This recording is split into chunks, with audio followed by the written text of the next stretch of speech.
Seat बंटवारे के समय राहुल गांधी की नाराजगी अपने ही पार्टी के नेताओं से ये थी कि आपने उद्धव ठाकरे गुट के झोली में हमारी मजबूत सीटें दे दी। तो आखिर कहां चूक, कहां हो गई, गलती कहां से हो गई?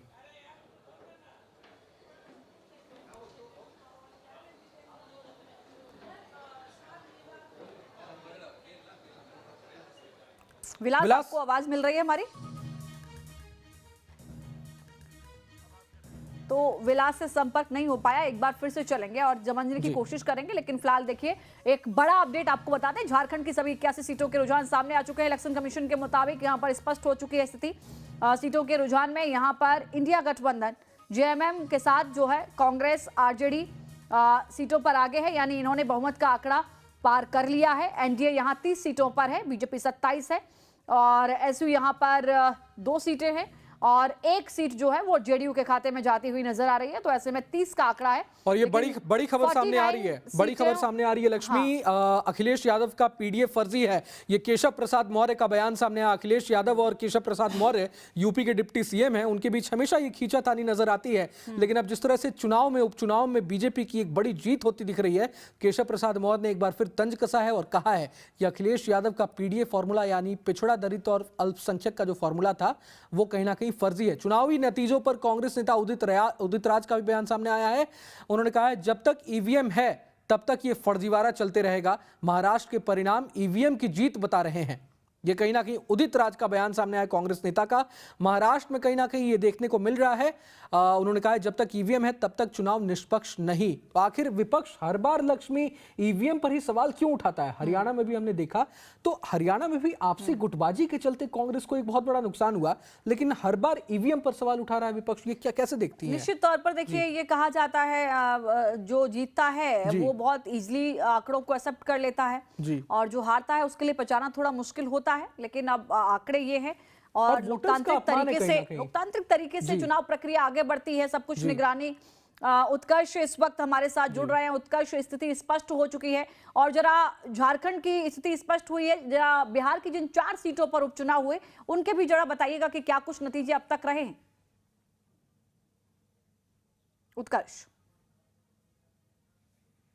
बिल्कुल, देखिए झारखंड की स्थिति आमतौर पर ये साफ हो गई है कि कहीं ना कहीं जेएमएम सरकार बनाते हुए नजर आ रही है। वहीं अगर बिहार के 4 सीटों की बात की जाए तो 4 सीटों में फिलहाल आरजेडी को कह सकते हैं कि काफ़ी ज़्यादा नुकसान देखने को मिल रहा है, क्योंकि 2 सीटों पर जो आरजेडी के उम्मीदवार थे वो दोनों सीटों पर पीछे चल रहे हैं। जीतन राम मांझी की जो बहू दीपा मांझी चुनाव में लड़ी थी वो अब आगे हो गई हैं और साथ ही साथ बीजेपी 1 सीट पर आगे है। तो कह सकते हैं कि 4 सीटों में सबसे ज़्यादा परेशानी अगर किसी को हुई, जिसको लेकर हम लोग आमतौर पर जिक्र कर रहे थे, त्रिकोणीय मुकाबला हो सकता है, लेकिन पीके पूरी तरीके से बिहार में फेल होते हुए नजर आ रहे हैं।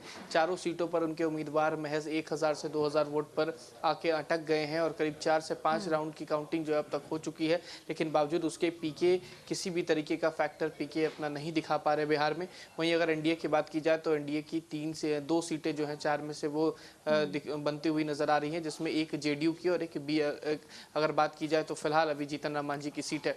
वहीं 2 सीटों में 1 सीट बीएसपी की सबसे ज्यादा अब आगे नजर आ रही है। बीएसपी के उम्मीदवार जो हैं वो रामगढ़ से आगे नजर आ रहे हैं, करीब 3000 कुछ वोटों से अभी आगे हैं और 5 राउंड कंप्लीट हो चुके हैं। तो अगर बाई इलेक्शंस में अगर 3000 वोटों का मार्जिन रहता है तो आमतौर पर इसे कम करना बहुत मुश्किल हो जाती है। तो मायावती के लिए कह सकते हैं कि ये एक अच्छी खबर हो सकती है। बिहार में बाई इलेक्शन में बीएसपी अगर आगे निकलती है तो एक फायदा जरूर मायावती को हो सकता है। इसके अलावा अगर 3 सीटों की और समीकरण की बात की जाए तो जीतन राम मांझी की सीट यानी कि इमामगंज की सीट जो है वो उनकी बहू जो है जीतती हुई नजर आ रही हैं। वहीं जेडीयू की अगर बात की जाए तो इमामगंज के बाद अगर बेलागंज और तरारी की बात की जाए तो तरारी में फिलहाल बीजेपी आगे है और बेलागंज में जेडीयू आगे चल रही है। तो एनडीए की 3 सीट और 1 सीट बीएसपी की आती नजर आ रही है।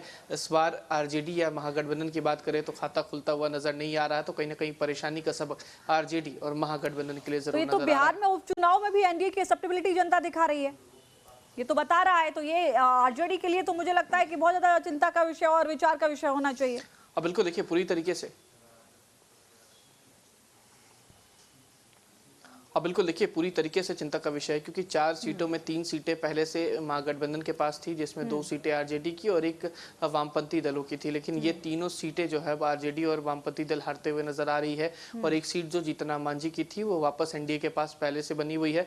2 सीटें और जो एनडीए को मिलती हुई नजर आ रही है, जिसमें तरारी की बात की जाए, बेलागंज की बात की जाए, तो इन दोनों सीटों पर जो बीजेपी और जेडीयू के उम्मीदवार हैं वो आगे चल रहे हैं। तो जिस बात का जिक्र तेजस्वी यादव आमतौर पर कर रहे थे कि बिहार की 4 सीटें तो हम जीतेंगे, साथ ही साथ झारखंड में भी जीतेंगे, तो झारखंड में जरूर आरजेडी की कह सकते हैं कि स्थिति फिलहाल ठीक है, लेकिन बिहार में वो अपने ही वजूद खोते हुए नजर आ रहे हैं। 2 सीट जो उनकी कह सकते हैं कि सबसे चर्चित सीट रही, आरजेडी के प्रदेश अध्यक्ष के बेटे चुनाव हारते हुए नजर आ रहे हैं, वो भी बीएसपी से, यानी कि मायावती की पार्टी से। और बीएसपी की बात की जाए तो फिलहाल बिहार में उनका कोई जनाधार है नहीं। इससे पहले उन्होंने अगर प्रदेश अध्यक्ष अपने बेटे की कुर्सी नहीं बचा पा रहे उत्कर्ष, जी बिल्कुल, देखिए कहीं कमी की अगर बात की जाए तो तेजस्वी यादव अपनी बातों को पूरी तरीके से भुना नहीं पाए। कंटिन्यू कीजिए।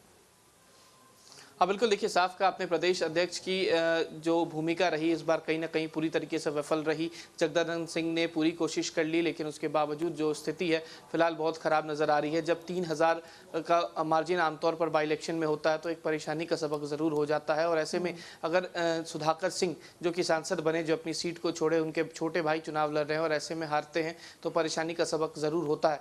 हालांकि झारखंड में आरजेडी की अगर बात की जाए तो फिलहाल स्थिति ठीक है, लेकिन बिहार में ही सबसे ज्यादा परेशानी हो रही है। उन रोजगार का जिक्र जो तेजस्वी यादव आमतौर पर कहते थे उसको बुनाने की कोशिश जरूर की, लेकिन वो भुनता हुआ नजर नहीं आया। तेजस्वी यादव ने कई ऐसी बातें की जो लग रहा था कि कहीं ना कहीं उन्हें फायदा दे सकती है, लेकिन पूरी तरीके से विफल होते नजर आ रहे हैं। उत्कर्ष, जरा प्रशांत किशोर के बारे में चर्चा कर लेते हैं।